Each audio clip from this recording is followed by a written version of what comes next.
Hello friends, welcome to Swiss life style. இன்றைக்கி இந்த வீடியோவில் ஆப்பம் ரெசிபி தான் பார்க்க போகிறோம். இது வந்து ஒரு பிரேக்ஃபாஸ்ட் ரெசிபி.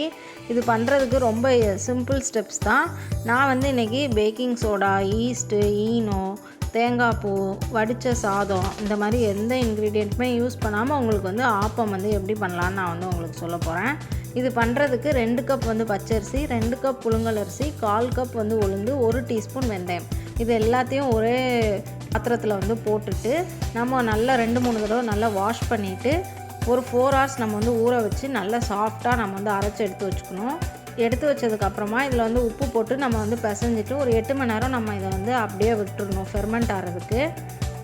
இப்போ வந்து நல்லா வந்து ஃபெர்மெண்ட் ஆயிடுச்சு. இப்போ நம்ம ஆப்பம் வந்து சுடுறதுக்கு வந்து ஆரம்பிச்சிடலாம். இது பண்ணுறதுக்கு நான் வந்து இன்றைக்கி ஒரு ஆப்ப கடாய் எடுத்துருக்கேன். அதை வந்து ஒரு நார்மலாக ஒரு டிஷ்யூ வச்சு நம்ம வந்து தொடச்சிக்கணும். ஒரு 2 ட்ராப் வந்து ஆயில் ஊற்றி ஒரு டிஷ்யூ வச்சு தொடச்சிட்டு அது வந்து ஒரு 2 நிமிஷம் வந்து அது வந்து ஹீட் ஆக விட்டுட்டு இந்த மாதிரி ஒரு கரண்டி வந்து மாவு வந்து ஊற்றிட்டு இந்த மாதிரி நீங்கள் வந்து ரொட்டேட் பண்ணணும். 2 கை வச்சு கூட நீங்கள் ரொட்டேட் பண்ணலாம். நான் வந்து ஒரு கையில் ஃபோன் வச்சு வீடியோ எடுத்துகிட்டு இருக்கிறதுனால இப்படி வந்து ரொட்டேட் பண்ணுறேன். இப்படி ரொட்டேட் பண்ணும்போதே நீங்கள் வந்து பாருங்களேன், நல்லா வந்து அந்த மாவில் வந்து ஒரு ஹோல்ஸாக பபிள்ஸாக வந்து உங்களுக்கு தெரியும்.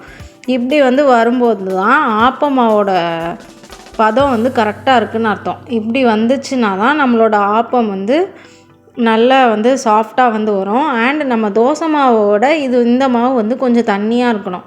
அப்போனா தான் நம்மளால் இப்படி வந்து ரொட்டேட் பண்ண முடியும். இப்போ வந்து உங்கள்கிட்ட ஆப்பக்கடாயே இல்லை, நான் வந்து ஆப்பம் செய்ய முடியுமா அப்படின்னு கேட்டிங்கன்னா கண்டிப்பாக வந்து செய்ய முடியும். உங்கள் வீட்டில் வந்து தோசைக்கல் இருக்கும்ல, அதிலே நீங்கள் வந்து ஆப்பம் வந்து பண்ணலாம். ஆனால் தோசைக்கல் வந்து வெயிட்டாக இருக்கும், நம்மளால் வந்து தூக்கி சுற்ற முடியாதுல்ல. ஸோ நம்ம வந்து சுற்றி இருந்து நம்ம வந்து ஊற்றிடணும். நார்மலாக தோசை ஊற்றுற மாதிரி ஊற்றாமல் ஆப்பத்துக்கு வந்து வெளியிலேருந்து உள்ள வந்து ஊற்றுனீங்கன்னா உங்களுக்கு வந்து ஆப்பம் வந்து நல்லாவே வந்துடும்.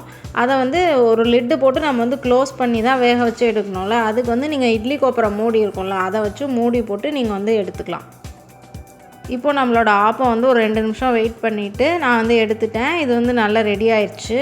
ரெடி ஆனோடனே அதுவே இந்த மாதிரி எலும்பி வந்துடும். பச்சரிசி போட்டதுனால நல்லா வந்து கிறிஸ்பியாக இருக்கும் அண்டு நல்ல சாஃப்டாகவும் இருக்கும். நடுவில் வந்து நல்லா சாஃப்டாக இருக்கும், சுற்றி நல்ல கிறிஸ்பியாக இருக்கும். இதுக்கு ஒரு நல்ல காம்பினேஷன் வந்து என்னென்னா தேங்காய் பாலும் நாட்டு சர்க்கரையும் போட்டிங்கன்னா வந்து சூப்பரான காம்பினேஷனாக இருக்கும்.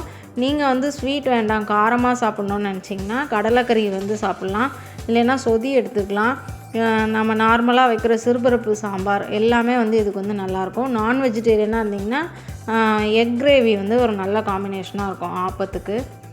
நீங்களும் இந்த ரெசிப்பியை உங்கள் வீட்டில் ட்ரை பண்ணி பாருங்கள். இந்த வீடியோ பிடிச்சிருந்தால் லைக் பண்ணுங்கள், கமெண்ட் பண்ணுங்கள், ஷேர் பண்ணுங்கள், சப்ஸ்கிரைப் பண்ணுங்கள்.